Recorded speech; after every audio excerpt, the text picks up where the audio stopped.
Stop me if you've heard this story before. A ballsy billionaire with elite credentials, but who's shunned by the elite, takes over an enterprise he plans to transform that's filled with people shaken by and poised to sabotage him while under massive public assault. I'm of course talking about Elon Musk, but the parallels between Musk's bid for Twitter and Donald Trump's bid for the White House are striking, and they're worth drawing out. The Trump presidency provides lessons Musk should heed if he is serious about restoring freedom to the digital public square. If he applies them at Twitter, it will redound to the benefit of every American.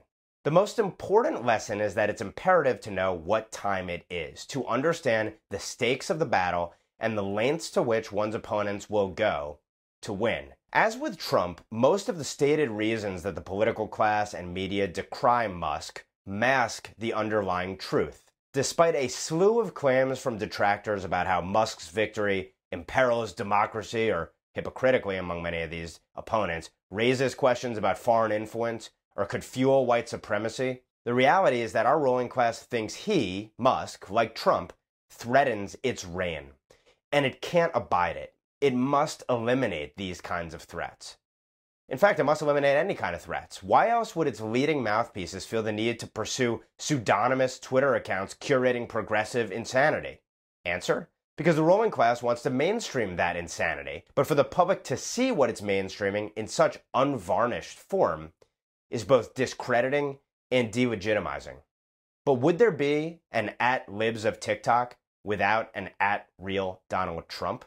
Trump posed a threat to the ruling class by challenging its power, privilege, and prerogatives in government. Musk poses a threat to the ruling class by challenging its power, privilege, and prerogatives in communications, where the ruling class has a monopoly on narrative, both how it's disseminated and what's disseminated.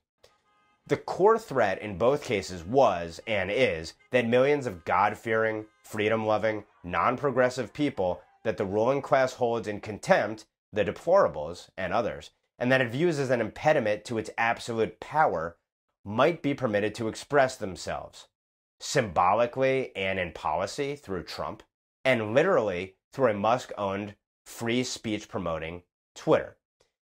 That's why there's a freakout over Musk that echoes the freakout over Trump, with literal sob stories, a press offensive, and political and legal blowback, if not abuse.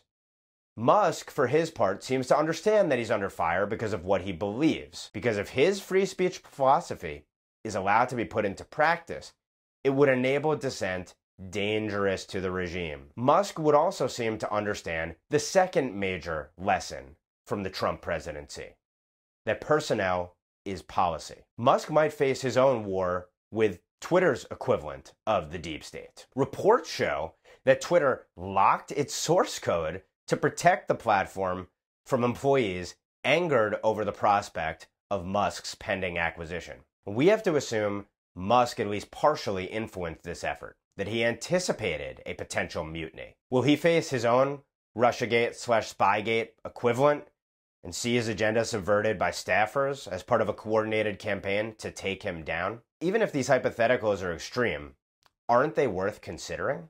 The surest way for Musk to see his agenda executed is to hire like-minded executives who will then hire like-minded staffers.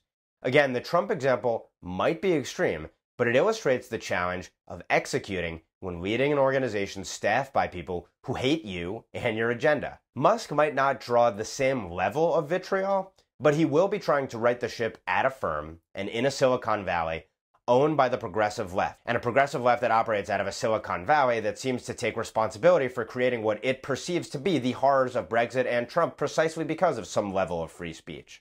Some early tests for Musk will be very telling here. They might tell us everything, in fact, about how his ownership of Twitter will go.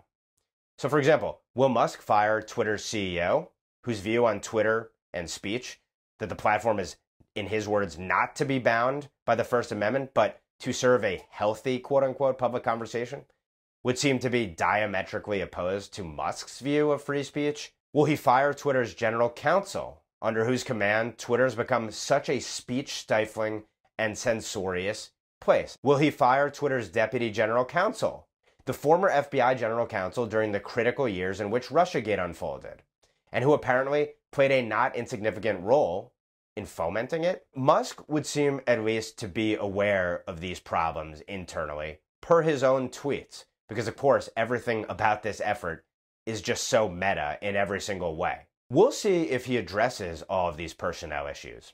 That these people were brought in under Jack Dorsey, who appears to be a vocal Musk champion, at least raises some questions. Last but not least, it is absolutely critical that Musk expose the size, scope, and nature of Twitter's viewpoint discrimination. Opening up Twitter's algorithms, as he suggested he would want to do, would be a vital part of this process.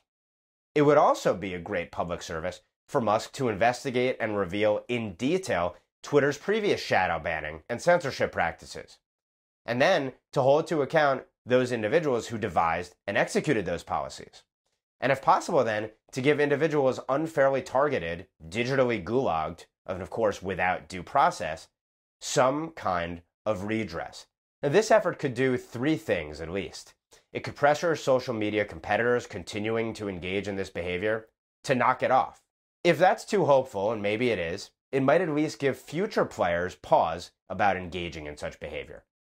And last but not least, such a reckoning could prevent far worse conduct in the future. It could serve as a deterrent to bad behavior. Otherwise, the rot will just continue to fester. One of the major reasons the federal bureaucracy fought tooth and nail so viciously to cripple and try to topple Trump from even before his inauguration was that it feared its most corrupt efforts would be exposed, particularly in the national security realm, including in its targeting of Trump. By constantly going on offense against Trump, flooding the zone well beyond just Russiagate and impeachment 1.0 and then impeachment 2.0 and now the continued effort to try to disqualify Trump going into 2024, it made it incredibly difficult for his administration to find and reveal where the bodies were buried, of course to execute his agenda, and let alone to bring the henchmen to justice. Thus, its behavior only got more brazen and lawless over time in trying to destroy Trump. If Musk can take these lessons to heart and apply them, it could serve as a powerful model for non-progressive executives facing hostile bureaucracies. More important, it would be a boon to our first freedom, the right to free speech. In an ironic twist, the deplatforming of Donald Trump, including his banishment from Twitter, may well have proven a catalyst for this free speech rebirth.